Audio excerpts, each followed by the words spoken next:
Bonjour et bienvenue sur la chaîne L'Actu du TA. Le secrétaire national du PCF a une nouvelle fois défrayé la chronique il y a quelques semaines. Fabien Roussel veut supprimer le RSA. Aujourd'hui, on va aller regarder ce qui se cache derrière cette formule choc. Allez, on attaque.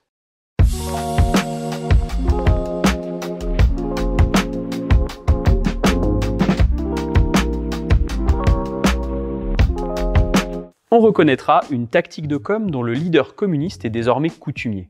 Lancer une formule provocatrice qui sera reprise et détournée sur les réseaux sociaux pour attirer l'attention sur un élément programmatique original de son parti. Le week-end dernier, à la Fête de l'Humanité, votre phrase sur la gauche qui doit défendre le travail et le salaire et ne pas être la gauche des allocations a créé la polémique.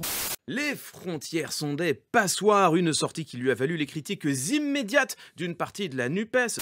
Un bon vin, une bonne viande, un bon fromage, c'est la gastronomie française. Fin de citation. Sur le droit à une alimentation de qualité comme sur le contrôle des marchandises et des flux de capitaux, on vous renvoie aux épisodes 12 et 31. Bref, le droit au bien manger, c'est un vrai sujet. Et là encore, l'organisation de notre société autour de l'objectif exclusif du profit financier, bref, le capitalisme, montre clairement ses limites. Si le propos a fait réagir, c'est que nous ne sommes plus habitués à entendre un responsable de gauche parler de souveraineté. Pourtant, si on regarde l'histoire de France, l'idée de nation comme peuple souverain vient de la gauche. Mais alors, ce coup-ci, qu'est-ce qui se cache derrière la formule choc de suppression du RSA? C'est ce qu'on va voir ensemble, mais avant ça, on vous invite à soutenir notre travail en mettant un pouce bleu, en partageant cette vidéo et en posant un petit commentaire pour rendre tout ça visible sur YouTube.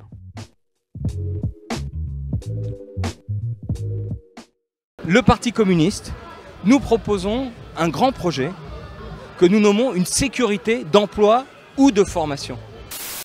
L'idée émerge dans les années 80, sous le double constat de l'explosion du chômage de masse en Europe de l'Ouest et des inefficiences dans les entreprises publiques d'Europe de l'Est. D'un côté, on a un capitalisme qui fabrique le chômage au travers des délocalisations comme un moyen de faire pression sur le monde du travail pour maintenir des bas salaires.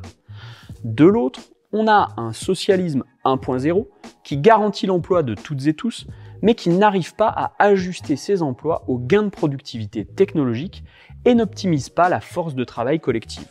Alors qu'une partie de la gauche radicale porte le mot d'ordre d'interdiction des licenciements, les communistes ne se contentent pas de contester les suppressions d'emplois imposées par le capital. Ils se placent dans une perspective réellement alternative. L'idée est simple, étendre le champ de la sécurité sociale à l'emploi et à la formation. Grâce aux cotisations sociales mutualisées, les salariés seraient ainsi protégés des évolutions dans l'organisation du travail, pouvant enchaîner période d'emploi en entreprise et temps de formation qualifiante.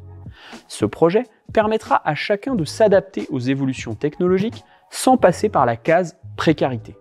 Votre poste évolue et le travail que vous effectuez devient obsolète du fait d'une innovation technologique?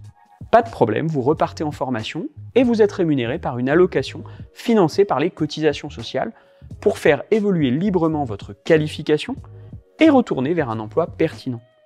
Avec ce système, on cesserait de voir, par exemple, les caisses automatiques des supermarchés comme un problème, puisque caissiers et caissières pourraient se reconvertir dignement dans des emplois plus intéressants.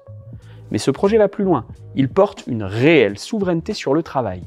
Bien évidemment, ça demande des transformations profondes quand on dit éradiquer le chômage. Donc c'est une feuille de route pour les transformations politiques profondes que porte Fabien Roussel.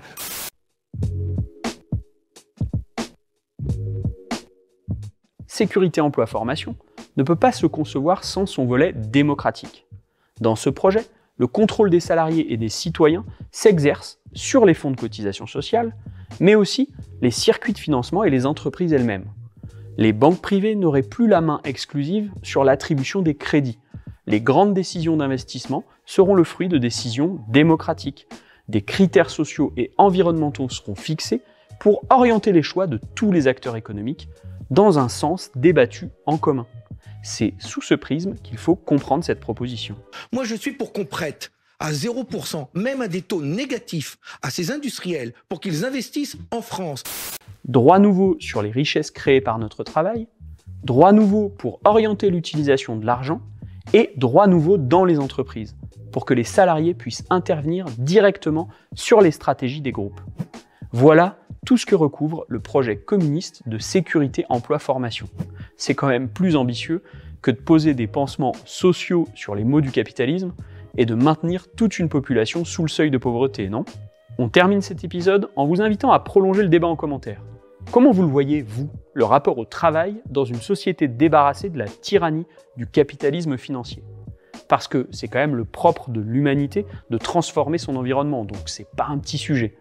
Sur ce, à la semaine prochaine.